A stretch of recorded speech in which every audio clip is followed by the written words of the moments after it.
questions, I think we'd better adjourn for 10 minutes.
Das waren die sogenannten Berufsverbrecher.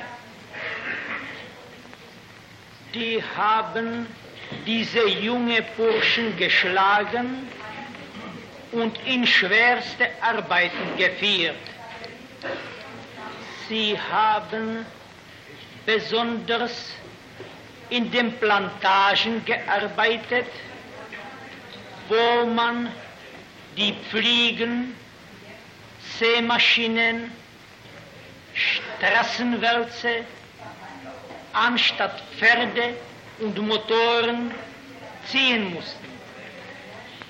Auch bei allen Transportkommanden waren damals ausschließlich die russischen Kinder. Sie sind, glaube ich, am mindestens von 70% auf die Tuberkulose gestorben. Und die Reste wurden dann in dem Jahre Ende 1943 oder Anfang 1944 ins Tirol in einen Extralager geschickt worden. Dann nach den Kindern wurden drin mehrere Tausende sogenannten Ostarbeiter gebracht worden.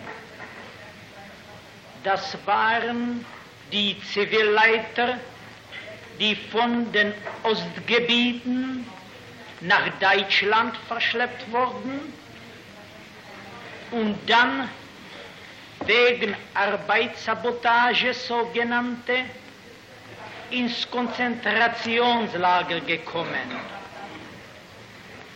Außerdem sind drin die viele russische Offiziere und Intellektuelle gekommen.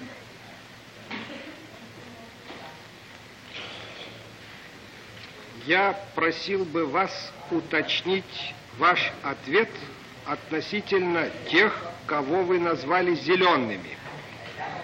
Правильно ли я понял вас таким образом, что эти уголовные преступники выполняли обязанности надсмотрщиков над теми заключенными, которые пребывали в лагере?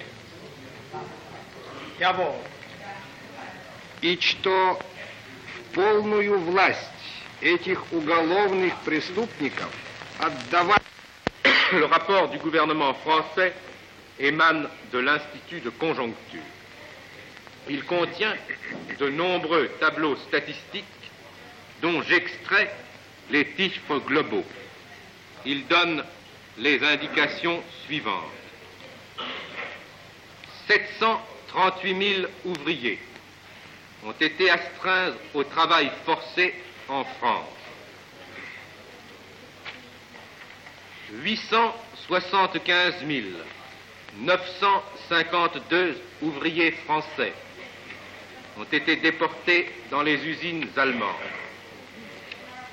987 687 prisonniers de guerre ont été utilisés pour l'économie de guerre du Reich, soit au total 2 601 649 ouvriers de nationalité française ont été contraints de travailler pour servir l'effort de guerre de l'Allemagne nationale socialiste.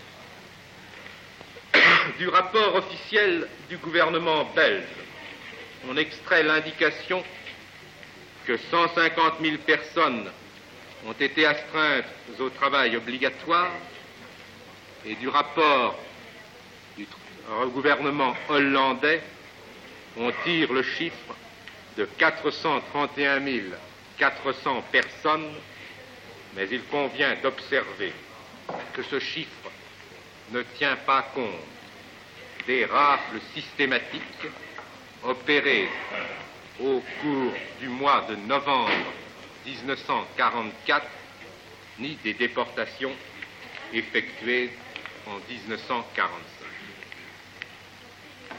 Je vais soumettre au tribunal des précisions qui couvrent toutes les étapes de la politique de recrutement des travailleurs étrangers.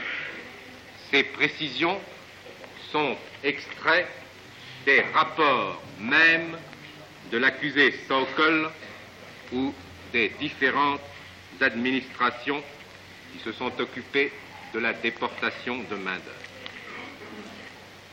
L'importance de la main-d'œuvre utilisée dans les territoires occupés est attestée par la statistique des ouvriers affectés à la construction des fortifications du mur dit de l'Atlantique au sein de l'organisation Todt, dont je rappelle que la direction est assurée par l'accusé Speer après la mort de son fondateur.